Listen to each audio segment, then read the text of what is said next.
Hello à tout le monde, c'est Amber C. Je suis contente aujourd'hui de vous retrouver pour une vidéo où on va parler productivité et motivation. C'est parti.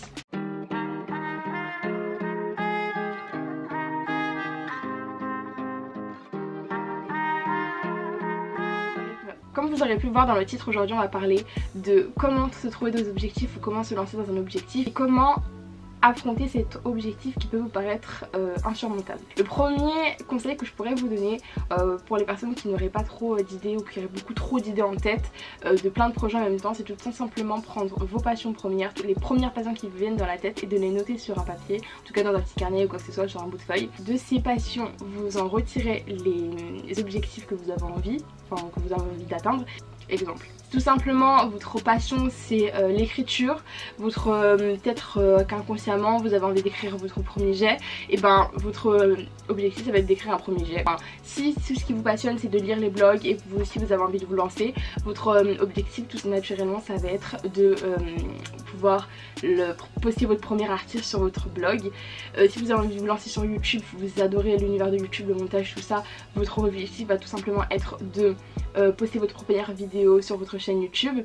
Voilà, vous en prenez 2 voire 3 grand max. Je pense que le mieux c'est de pas trop en mettre parce que ensuite ça vous fait énormément de travail que vous classez par ordre de vos préférences, celui que vous préférez faire, et ensuite de cette étape là va en découler l'étape principale qui je pense personnellement m'aide énormément. Enfin c'est vraiment plein de petites étapes qui vont vraiment vous aider à avancer dans votre objectif. Exemple, si votre objectif c'est de tout simplement ouvrir votre blog, vous allez devoir passer par de quoi avez-vous envie de parler sur ce blog, quel va être le nom, sur quel hébergeur vous allez être, donc peut-être blogueur, WordPress, quel va être le thème de votre blog. Enfin c'est plusieurs étapes pour ensuite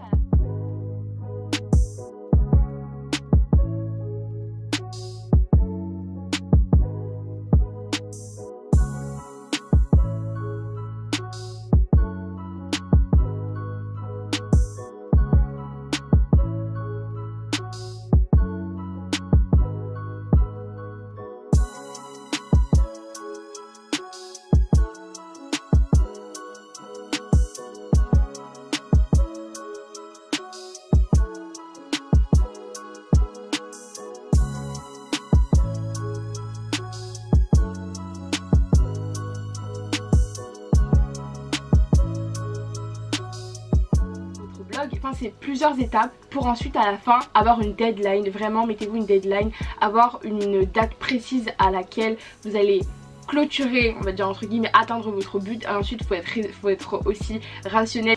Enfin vraiment vos objectifs, les découper en petites étapes, et c'est comme ça aussi que ça peut être mesurable et voir où vous en êtes en fait dans ce gros bloc qui est votre projet, qui est votre objectif final. C'est tout simplement de vous faire une checklist quoi, c'est tout simplement ça. Moi perso ça m'aide énormément pour tout ce qui est projet.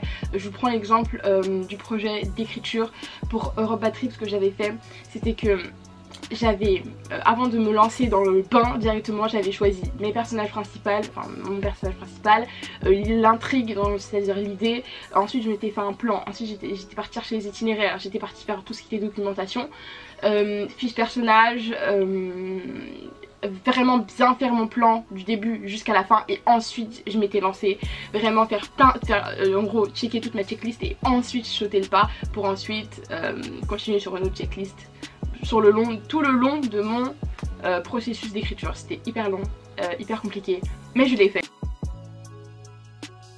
Pour affronter sa peur et dépasser ses peurs, tout simplement, si ça vous bloque à partir du moment où vous êtes en train de chercher tout simplement votre idée, déjà, parce que j'ai eu cet exemple là, ça vient d'une copine qui m'a dit j'aimerais bien faire mannequin sauf que je sais que je suis pas capable de le faire. À partir de ce moment là tu nous mets des bâtons toi-même dans les roues, tout simplement parce que tu as eu un objectif sauf qu'en fait tu as abandonné avant d'avoir même essayé. Ça c'est un truc basique que plein de personnes font inconsciemment, mais c'est ce qui arrive souvent. Écrivez tout sans vous censurer, ne vous mettez surtout pas des bâtons dans les roues en vous disant ah bah non ça je pourrais pas le faire parce que j'ai pas ça, j'ai pas ci, j'ai pas ça. Parce que dans tous les cas ça s'apprend. Si vous voulez devenir mannequin mais vous ne savez pas poser, dans tous les cas poser ça s'apprend, un photographe pourra vous aider. Si vous voulez écrire un roman mais que vous savez pas du tout comment on fait, dans tous les cas écrire ça s'apprend au quotidien et vous pouvez vous former. Vous voulez faire votre premier podcast mais vous savez pas comment vous y prendre, allez vous former pour comprendre un peu comment ça fonctionne. Mais dans tous les cas ne restez pas figé dans ce truc là en mode non, j'y arriverai pas parce que je sais pas comment on fait. Quand vous êtes sur le point de débuter, vous avez toujours cette appréhension et quelque chose qui vous bloque. Alors, j'ai lu ça dans un e-book que j'ai acheté pour 99 centimes, c'est d'une youtubeuse que je vous mets tous ces liens en barre d'infos pour le e-book et pour sa chaîne YouTube qui est vraiment une petite pépite que j'aime énormément et son e-book m'a vraiment aidé, c'est pour ça que je partage aujourd'hui ses conseils. Vous prenez une feuille et vous notez le sentiment que vous ressentez à l'heure actuelle quand vous n'arrivez pas à vous lancer, ou vous avez peur ou que la peur vous rattrape.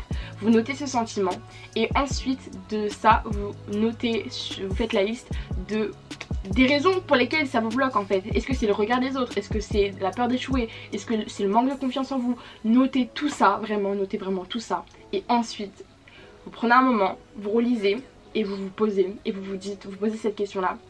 Est-ce que à 90 ans, quand je serai sur mon fauteuil roulant ou avec ma petite canne en train de me balader devant le vieux canal, t'as vu, est-ce que je vais regretter de ne pas m'être relancée? Posez-vous cette question et je pense que vous allez avoir la réponse directement. Je vais juste te dire un exemple. Imagine que tu as envie d'écrire un livre mais tu te dis non, je le fais pas. Qu'est-ce que la personne... Imagine ce que tu aurais pu faire si tu t'étais lancé et que tu avais écrit ce livre. Tu aurais peut-être fait un best-seller, tu aurais même pu peut-être vivre de ta vie d'auteur, ce qui est compliqué mais tu aurais pu peut-être le faire. Imagine si tu avais créé ton boys band juste pour déconner comme ça, mais imagine tu aurais commencé à faire les concerts de ta ville, ensuite tu aurais commencé à faire les concerts des autres villes aux alentours et ensuite tu aurais commencé à te faire connaître sur YouTube et ensuite tu signes un contrat chez Universal Music, bref je raconte de la merde tu vois, mais je veux dire que imagine si tu te brides, ce que ça peut faire en fait. Si tu veux créer ton entreprise mais que tu as super peur et que tu veux pas te lancer, ce que je comprends parce que ça fait super peur, dis-toi que peut-être dans 90 ans, tu vas te poser, tu vas te dire mais imagine si j'avais fait ça, peut-être qu'aujourd'hui j'aurais un empire que je peux même pas imaginer parce qu'en fait je l'ai pas fait. Imagine si tu lances pas ton blog, quelle opportunité tu pourras rater en fait. Dis-toi qu'en fait t'as qu'une seule vie et il faut que tu te lances. Ok, ce projet ça te fait super peur, mais je sais que tu peux y arriver. Dans tous les cas, si tu as la volonté, tu vas pouvoir le faire et qui ne tente rien à rien. Et de tous les cas, le mieux c'est toujours de se lancer. C'est super dur de sortir de sa zone de confort. Je le sais parce que c'est super dur les gars, je vous assure que c'est super dur.